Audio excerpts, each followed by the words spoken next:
The iPhone X is no doubt Apple's flagship phone of 2017, but what about on the Android side? Well, Google just recently released their flagship phone for this year in the Google Pixel 2 and Pixel 2 XL. And we have both of them right here, and we're going to go ahead and see how well these phones stack up against each other. Hey everyone, Dan with MacRumors, and this is the Pixel 2 XL versus the iPhone X. Now before we get started, I do want to point out that although this is an Apple-centric channel, the views and opinions in this video are both unbiased and impartial. I do love Android and iOS equally, and I have no strong preference to either or. With that said, we're going to start off with the design of each device, and both phones definitely followed the 27 trend of tall phone, less bezels, more display. The Pixel 2 XL has a 6-inch QHD OLED display, and although the bezels are kind of small, the Pixel 2 XL certainly has a bigger forehead and chin compared to other 2017 bezel-less flagships. The big reason for this is the inclusion of stereo front-facing speakers, which sounds so good that it might be worth the trade-off. The back of the phone is a mixture of glass and aluminum, with the top portion of the phone surrounding the camera and flash made up of glass, and the rest of the phone is aluminum. As much as I like the way this phone feels in the hand with the layout of the materials, the aluminum means no wireless charging, which is a bummer. Now, if this were any other year, I would not be making a statement about wireless charging up against an iPhone, because iPhones have never had wireless charging. Well, Apple arrived late to the party this year, and they included wireless charging in their all-new iPhone 8, 8 Plus, and of course the iPhone X. Wireless charging has been around for many years in Android devices, and it's also been a nice to have for me, but having it in the iPhone is definitely a welcomed addition. With that said, this obviously means the iPhone X has an all-glass back design. They also included dual cameras again, except this time they rotated them in a vertical position. It's an interesting look for sure, and I'm not totally a fan of it, but it is what it is. Now the front of the iPhone X is where things really get interesting. The iPhone X has a 5.8-inch Super Retina QHD OLED display, which is the first OLED on an iPhone, and like the Pixel 2 XL, the front of the iPhone X also has very minimal front and bottom bezel. Like, really minimal. Almost non-existent. Except of course when you notice the notch. Now the notch is obviously not subtle, and Apple is seemingly totally fine with this design choice, because what it has packed inside that notch are a lot of cameras and sensors that make up a new feature called Face ID, which we'll talk about more in a minute. This is also important because without Face ID, iPhone users would seemingly have no biometric protection to unlock their iPhone and keep their information safe.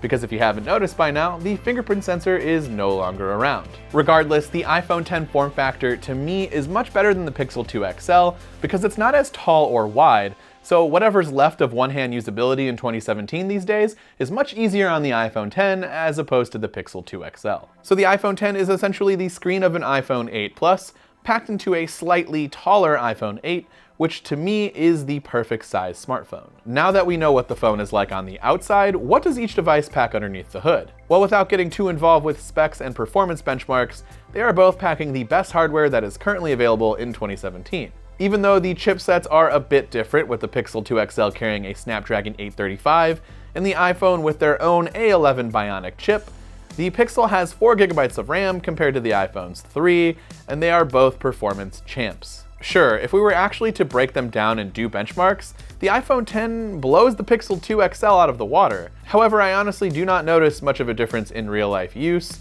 Both phones get me through my day very well with minimal to no lag in performance at all. Speaking of getting me through the day, the Pixel 2 XL has a 3520 mAh battery, while the iPhone X only has a 2716 mAh battery, but battery life on the iPhone X has been near incredible. Most people judge battery life by how many hours your screen is on, and I'm not sure if that's the best way to judge battery life, but if we were to go by this, the screen on time for me on the iPhone X has been the highest ever for any phone, period.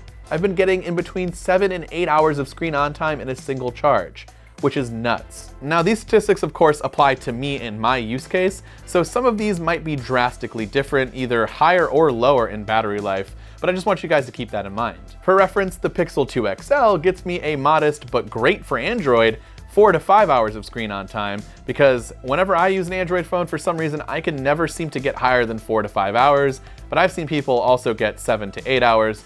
So again, battery life for me for both phones have been great. Finally, before we move on from the design and hardware category, we need to talk about the displays. For those of you who do not know, Google made a pretty terrible display in the Pixel 2 XL. Now, I've been on record stating that the blue tint, while is awful in a phone of this price range, it's really not that bad. It's only noticeable if you look at your phone at a certain angle, and I never really look at my phone at these specific angles, so all around it just doesn't bother me. I am, however, not a fan of the color profile that Google went with. Now, at the time of this video, I have not received the update yet for the new color profiles, but as of right now, color profiles on the Pixel 2 XL have been really inaccurate and should not happen on a $900 plus phone. The iPhone X's display, while being the first journey into OLED, I'm actually super impressed with the iPhone X's resolution. Sure, the notch is not great, but I'm not kidding when I say that you will forget about it after a while of use. The only times you are reminded of the notch is when apps are not updated to support the new resolution and you get these awful black bars. Then it's kind of obnoxious. The display is plenty bright and is, well, it looks like a normal Apple display, which is a good thing. So next up, I want to talk about some of the standout features that the iPhone X and the Pixel 2 XL might have to offer. And there aren't really a lot because these phones don't have a lot of flashy features like the S Pen with the Note 8 or the modular accessories that Motorola has to offer in their flagships. That's not to say that there aren't any features worth talking about. With the iPhone X, there are a couple of stars of the show. One we just mentioned being the all-new design and display. We also mentioned the notch, but we didn't talk about the positives that the notch gives us. The cameras and sensors hidden underneath the glass is capable of giving us Apple's newest feature, Face ID. Now, facial recognition is nothing new in the smartphone world, but this is by far the best implementation of this feature. It works pretty consistently and is capable of adapting to any changes you might have with your facial features, like radically new hairstyle, beard, clean shaven, etc. Face ID, of course, replaced Touch ID, which even though I do think Face ID is pretty incredible, I don't think it's necessary. I would have personally loved to see Apple figure out a way to get a fingerprint sensor embedded in the display somehow, or maybe just throw it on the back like Google did with the Pixel 2. The Apple logo would have been a perfect place for it, honestly. Nevertheless, Face ID is here, and who knows for how long, but it's still a pretty fast and secure option to unlock your phone, enter in passwords, etc.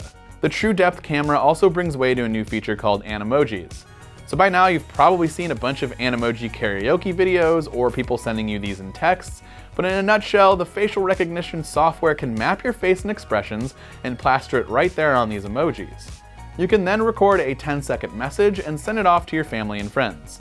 It's pretty cool, and I'm not going to pretend like it's not. Of course, there are other applications out there that utilize the True Depth camera technology, but it's mostly Snapchat, Instagram, and FaceApp at the moment. Aside from what we just mentioned, the only other radical differences are the new swipes and gestures that an iPhone X user will need to learn in order to navigate about their device. But like the notch, it's pretty easy to get used to. The Pixel 2 XL is also a pretty ordinary device, which again is not a bad thing. There's not a lot of flashy features, but instead Google put a huge emphasis on their software and AI components. Like Apple and Siri, Google has the Google Assistant, which in my opinion is a better option than Siri, but that's an argument for a different day. Android enthusiasts are always drawn to Google Nexus and now Pixel devices because of the great hardware to go along with its vanilla Android software experience. This is Android the way it was intended, no bloatware or useless apps or features. Of course, a huge feature to Android over iOS is the amount of customization a user could choose to do. Everywhere from launcher replacements, different icon packs, widgets on your home screen, shortcut toggles everywhere, a better notification management system, etc. There are loads of apps that focus on Android customization, and Apple is just not anywhere close in this department. To be honest, I'm not sure that they really care either. Regardless, this is what makes Android appealing to me and other users. With that said, Google did include a semi-flashy feature called Active Edge. By squeezing the sides of your phone, you can launch right into the Google Assistant. That's really it. It's definitely a much easier way to access Google Assistant, but unfortunately you can't remap this feature to do anything else. Actually, that's not true at all. Of course you can, because with Android, there are so many modders and developers who create apps and services for specific reasons like this. Downloading this app allowed me to remap the Active Edge to open up YouTube instead of Google Assistant, because that's the beauty of Android. The last feature we need to talk about are the cameras. Both devices offer similar camera features like portrait modes, where you can go and create great depth of field and get that blurred background effect. Both phones now offer this feature in their front-facing cameras as well. Now the iPhone X uses a dual camera system to accomplish this, but Google went with a more interesting approach and decided to use one camera and then software to make up for that second lens. The results are actually really impressive. I personally think both phones take incredible pictures and videos with their main cameras, But where Google shines is with its front-facing or selfie camera's portrait mode. It does a much better job at removing some of the artifacts caused by image processing when blurring the background around the subject. Or in other words, it doesn't blur my hair or clothing as often as, say, the iPhone X's camera. It's not perfect, but it's certainly the better of the two options. With the iPhone X, you do get some pretty impressive 4K 60 frames per second video, as well as studio lighting effects, which can create some pretty cool looking portraits. In a nutshell, both phones are capable of taking some really great photos and videos, but I'm way more impressed by the fact that Google was able to accomplish the same thing that the iPhone X can with only one camera. Google and Apple both created amazing smartphones for 2017, and if you're a fan of either company, you won't be disappointed. I do recommend going with the XL over the smaller 2, but I will say the display issues on the 2 are not as bad as the XL, so keep that in mind. Both of these phones have their flaws, as there really is no such thing as a perfect smartphone, but each phone has pretty good battery life, takes great photos, and has cool new features that will drive your friends crazy. I'm looking at you, Animojis. All around, they just do what a smartphone needs to do in 2017, and they do them quite well. I can't sit here and recommend which one to buy over the other, because ecosystem and platform preference play a vital role in which phone you should buy. They are two totally different operating systems and are intended for a slightly different person. If you want a new iPhone, the X is the way to go. If you want an Android phone, then the Pixel 2 XL is Android at its finest. Now this sounds like a cop-out to not declare a winner, but it's the best advice I can give you. They are both mega expensive investments, but whichever one you end up choosing should make you a happy customer. So what are your thoughts on each of these phones? Are you planning on picking up either the Google Pixel 2 XL or the iPhone X? Let us know in the comments section down below. This has been Dan with MacRumors. Thanks for watching, and I will see you next time.